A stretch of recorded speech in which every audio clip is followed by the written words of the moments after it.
You're listening to the Doctor Is In podcast, brought to you by MartinClinic.com. During the episode, the doctors share a lot of information. As awesome as the info may be, it is not intended to diagnose, cure, treat, or prevent any disease. It's strictly for informational purposes. Well, I want to talk to you today about sleep apnea.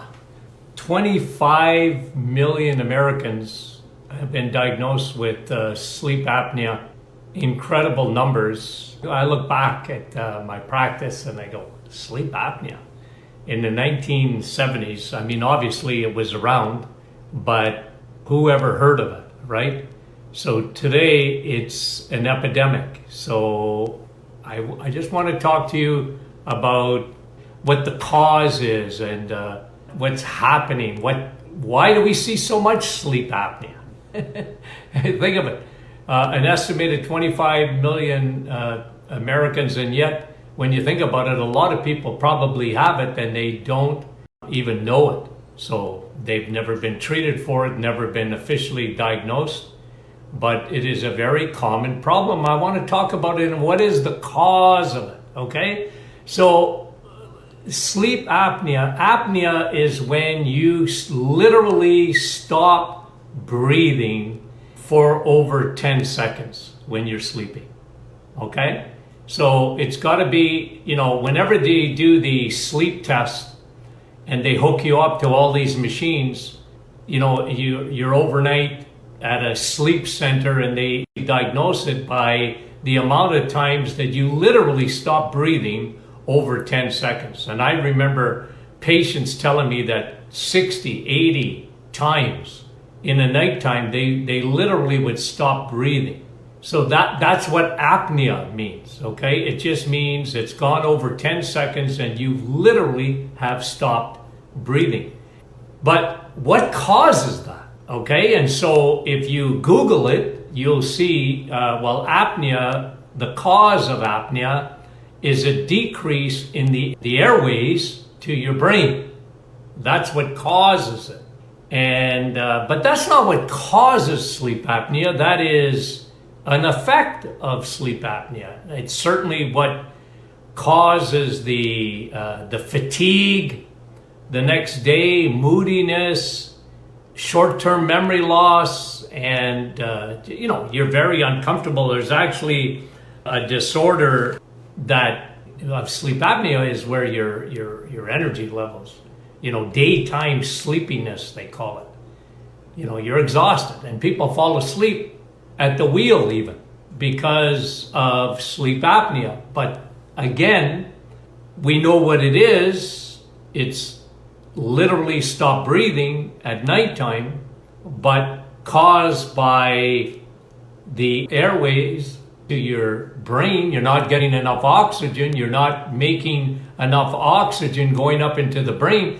But you've got to take it like we like to do at the Martin Clinic is we like to reverse engineer. Let's go backwards. Like what's really causing it?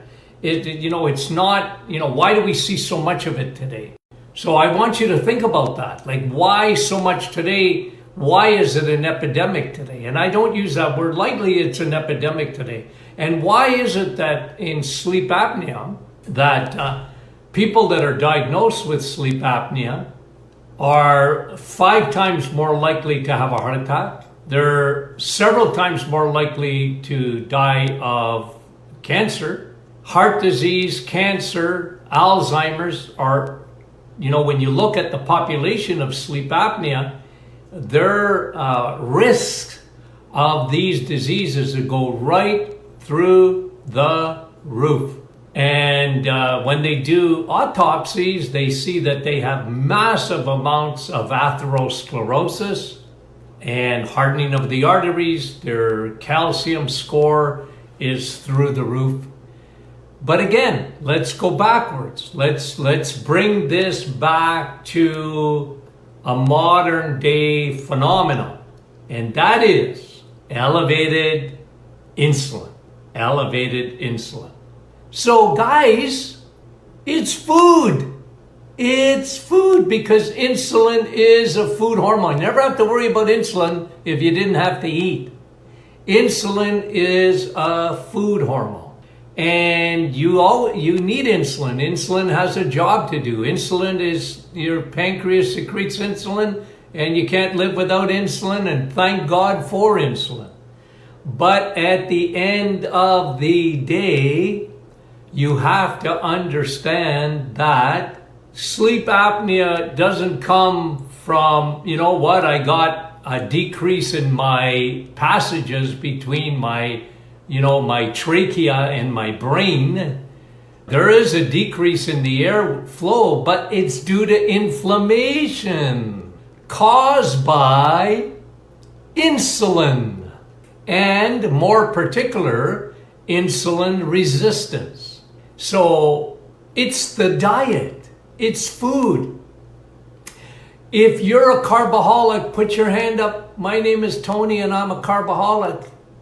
You are much more at risk of sleep apnea.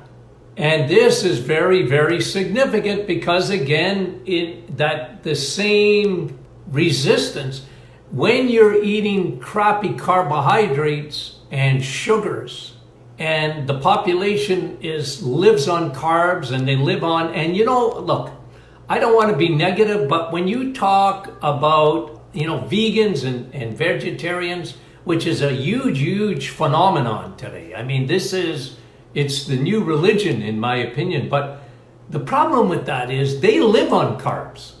I know they eat soy and stuff like that, but they mostly live on carbohydrates. And a lot of the carbs are good in the sense they're vegetables and they're fruit. And look, I love those things. But the vast majority of people in the vegan, vegetarian, they live on carbohydrate. They're making their insulin go crazy. But they're not getting enough protein in the diet. They're not getting enough complete amino acids in the diet. Anyway, but if you're a crappy eater, and you know what? It always astounds me that in my office, people come in and, it's the first time I see them. I see them and then, you eat like that? I sort of forget, because if a patient has come back the second time or the third time for follow-up visits, generally they got the memo the first time. I mean, nobody leaves without me giving them the memo, and the memo is always about food, and I show them a food chart. And I show them one pathway, and there's a verse in the Bible. I memorized this years ago in Matthew's Gospel, chapter 17. It says, enter through the narrow gate. Why? Because wide is the gate and broad is the road that leads to destruction. And small is the gate and narrow is the road that leads to life. Okay, Jesus said that. But you can take that nutritionally too if you want to. Think about it. Because the vast majority of people don't understand nutrition. And I hate to be negative, but most doctors don't understand nutrition. They don't get the memo in medical school. I don't want to be negative. Doctors are important and medical doctors are very important. I understand that, but they don't know nothing about nutrition. And because of that, the food industry has gotten away with making us carboholics. They give each other high fives, I'm sure, in the boardroom because they have made us carboholics. The average consumer is consuming 200 pounds a year of sugars. And bread's going to be sugar in 5 seconds, and pasta's going to be sugar in 5 seconds. Oh, Dr. Martin, I have whole wheat bread. Well, who cares? It don't matter if it's whole wheat, 17 grain, or whatever Doc, it's better. It's going to be sugar in 5 seconds. And this is why I'm constantly harping on getting insulin down, because when you think of it, when you get insulin down, you get insulin resistance down. And then secondly, what happens is you're bringing your inflammation down. When you bring your inflammation down, you help to get to the root cause of sleep apnea. This is why when patients change their diet, change their lifestyle, and start burning a much better fuel. Carbs is crappy fuel. It's garbage fuel for your body. Your body resists it. And, the other day I was talking about sleep and what happens in your brain when you go to sleep.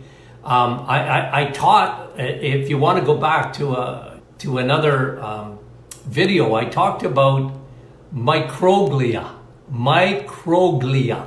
They work the night. They're little wee, isn't it wonderful? They're little wee brain cells that only work the night shift. It's unbelievable. They come in and work at night when you're asleep, but they only work when you're asleep. And when you wake up, the microglia, they go to bed. You wake up, they go to bed. But if you wake up in the middle of the night or you're not, you know what? You get because these microglia, what they do is they promote repair. Night shift, it's like the office building, and it's very busy during the day, but at night, only the cleaning staff, they come in and clean it at night, don't they?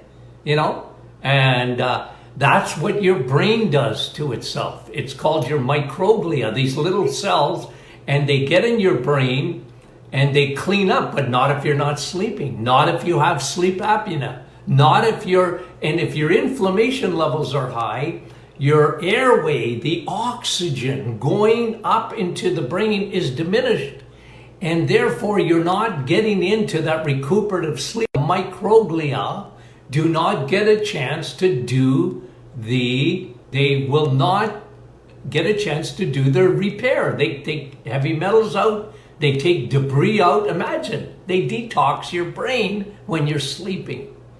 Okay? So, sleep apnea, major issue.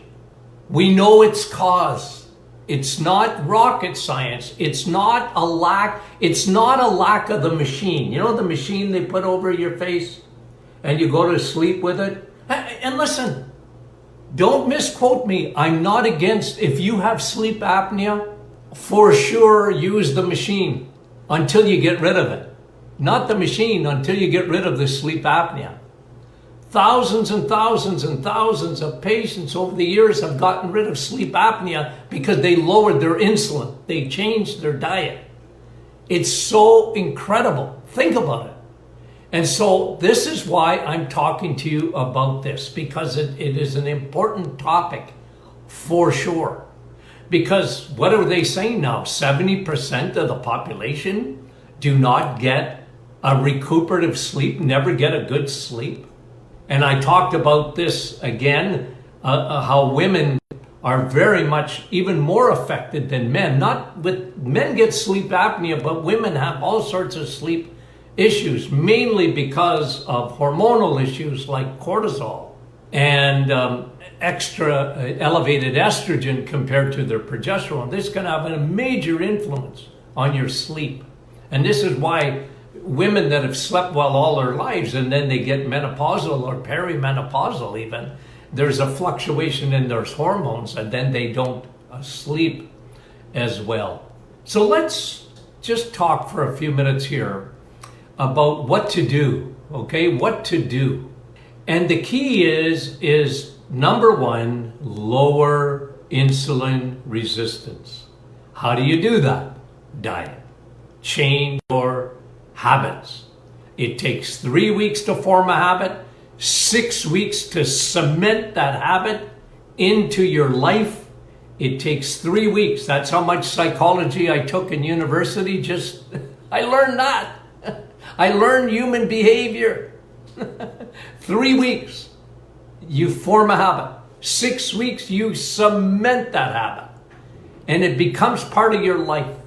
And then so you lower your insulin, change your diet, get off the sugars. If you do nothing else, read your labels and look at how many carbs and especially sugars. Number two, so get your insulin down. How do you get insulin down too? It helps it. Intermittent fasting. We talk about this a lot. lower your insulin by shorten your eating windows. What do I mean by that? Because let's say, okay, I ate this morning, okay? And then let's say I would eat again at noon and eat again at 6 o'clock and maybe have a snack in between and then have a little snack at night, whatever, which is very common for probably 90% of the population, okay? The problem with that is the second you eat, that becomes your eating window, because what happens is that when you eat, insulin is secreted. But insulin, it's not just, okay, I ate and then I stopped eating. Well, you might have stopped eating until you had a little snack again, let's say at 10 o'clock in the morning, or even at lunch, you ate again. The problem is your insulin didn't take a break, because your insulin was doing a job all the way through. So when you eat, you need insulin. And insulin, when it's got a job to do, it's got to take sugar out of the bloodstream. You ate, you converted your food to sugars, and insulin is like the traffic cop telling sugar, hey, come here, out, go park over there, go park in the liver, go park in the muscles, go. I'm going to have to make some fat cells here because I got no more parking spots, and I'm going to make more parking spaces for sugars, and they're parked as fat. Anyway, so intermittent fasting is when you don't eat for 14 hours. So let's say you stopped eating at 6 o'clock at night, you go to 6 o'clock in the morning, well, that's 12 hours. But intermittent fasting it really only works when you hit about the 14-hour mark. Okay, so you got to go till about 8 o'clock in the morning. And I got a lot of patients that go till noon. They eat at 6 o'clock at night, and they go right till noon the next day, or even 2 o'clock. And what that does, that lowers the insulin. That lowers the insulin response. Your cells become less receptive to insulin. So that's a big key. That's a big key. Number two, somebody was asking about melatonin. Okay, melatonin is a hormone that your body makes. Okay, like mankind didn't invent melatonin. Okay, so if you see it in a capsule, or you see it, melatonin at the health food store or whatever, we didn't make it. Okay, your body makes it. How does it make it? The sun. Isn't that amazing? Your body makes melatonin from the sun.